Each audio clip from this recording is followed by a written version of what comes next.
প্রিয় দর্শক, আসসালামু আলাইকুম। আজকে আমরা আপনাদের সাথে একটি রোগ নিয়ে আলোচনা করব।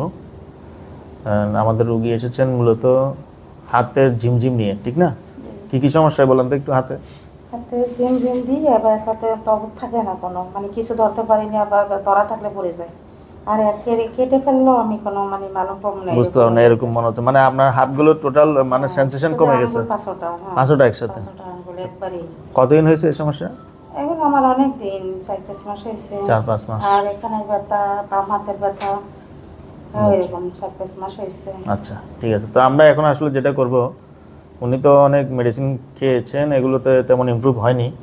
আমরা যেটা করব, আমাদের যে নার্ভটা দেখা যাচ্ছে, যে নার্ভটার কারণে ওনার প্রবলেমটা হচ্ছে যে মাঝখানের পয়েন্টে এই যে এটা এই নার্ভটাতে কম্প্রেশন হওয়ার কারণে ওনার সব হাতে ঝিমঝিম অবস্থা এবং একটু খসখসে হয়ে গেছে।